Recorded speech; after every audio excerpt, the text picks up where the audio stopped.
"Step away from the gate, sir." The woman's voice cut through the terminal, sharp, dismissive. Dozens of eyes turned as Amara and David froze, passports still in hand. They had done nothing wrong, yet the tension in the air said otherwise. The gate agent's smirk, the whispers from the crowd, all of it spoke louder than any words could. Then suddenly, a uniformed officer burst through the crowd and stopped before them, saluting. Gasps filled the room. What happened next silenced the entire terminal and exposed a truth that everyone had chosen to ignore. This is When Diplomats Faced the Gate of Prejudice. Welcome, story lovers. From where are you watching? Hit the like button and drop your city name in the comments so we can see how far our story travels. The terminal buzzed with the usual energy of early morning travel, rolling suitcases, the echo of announcements, and the scent of coffee blending with jet fuel. Among the crowd stood Amara and David Lewis, a composed black couple dressed in quiet elegance. Amara's cream blazer caught the soft light from the expansive airport windows. At the same time, David's navy suit and diplomatic pin reflected his calm authority. They moved with purpose, the kind that came from years of representing their country on international stages. They weren't celebrities, yet people often turned to look at them. Something about their grace and poise made them stand out. Their work with the United Nations Human Rights Council had taken them from Geneva to Johannesburg, where they advocated against racial discrimination worldwide. Ironically, on this trip, a simple domestic connection before a vital conference, they would face the very thing they had dedicated their lives to fighting. As they approached Gate 42B, Amara smiled at the gate agent and offered their passports. The woman barely looked up, her expression already impatient. "Next in line, please," she said flatly, eyes darting past them. Amara paused, thinking the woman hadn't heard her. David leaned in gently. "Ma'am, we're checked in for Flight 228 to New York." The agent sighed, tapping on her keyboard without enthusiasm. "You're not on the list," she said, not a hint of doubt in her tone, as if the words were fact. A few passengers behind them exchanged glances. Someone snickered. Another rolled his eyes as if to say, "Of course." The couple exchanged a quiet look, a mix of disbelief and restraint. They had experienced subtle biases before, the lingering stares, the doubting questions. But something about this moment felt heavier. Outside the wide glass window, their plane gleamed in the sun, waiting, indifferent, ready. Inside, time slowed. The hum of the crowd faded, replaced by that familiar, sinking awareness. The line between dignity and discrimination was about to be crossed. They just didn't know how far it would go. The gate agent didn't look up. Her manicured fingers tapped the keyboard in short, impatient bursts. Her lips pursed as though every second spent on Amara and David was a personal inconvenience. The line behind them grew longer, restless travelers shifting from foot to foot. A man in a baseball cap muttered under his breath, "They're holding everyone up." Amara's fingers tightened around her passport, but she stayed calm.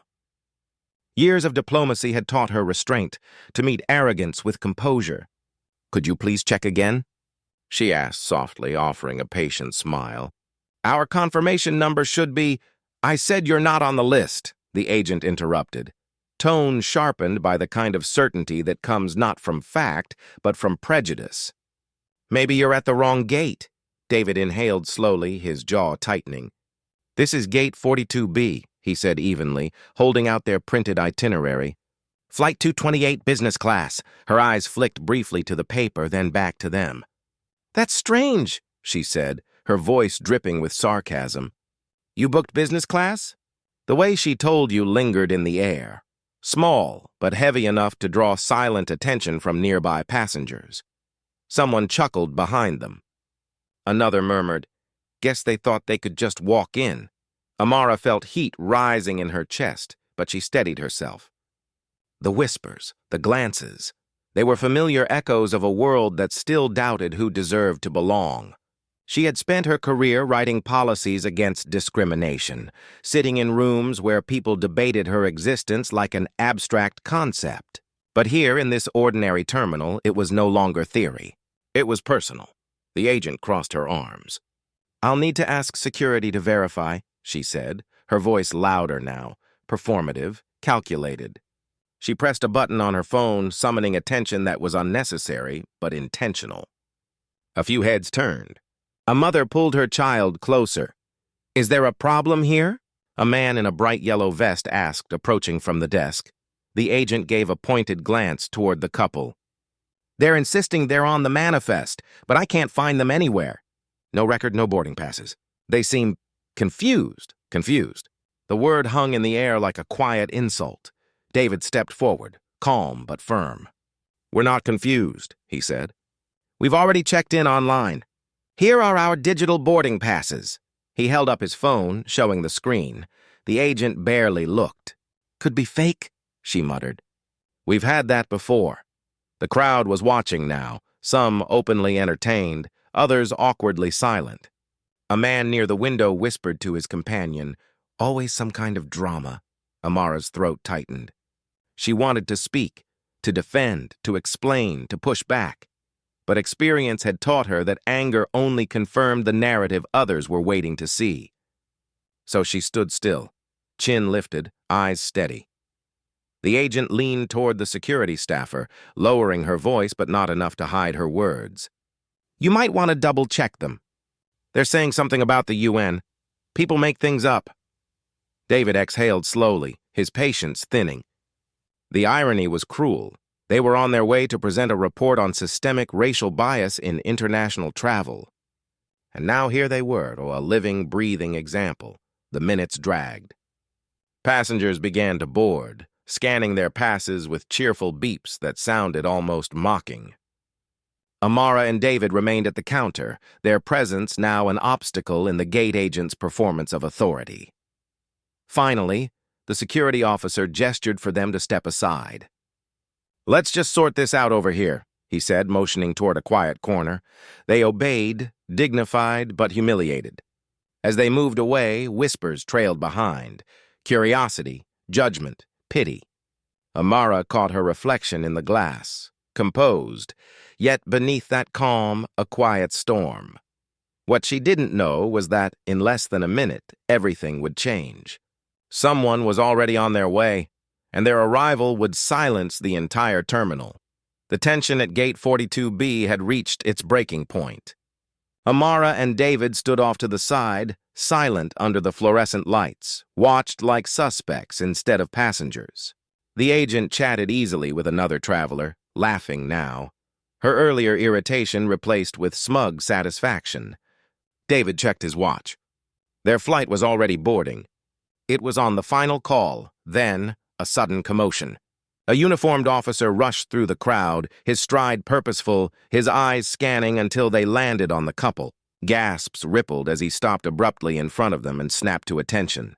"Ambassador Lewis, Madam Secretary," he said, voice steady, hand raised in salute.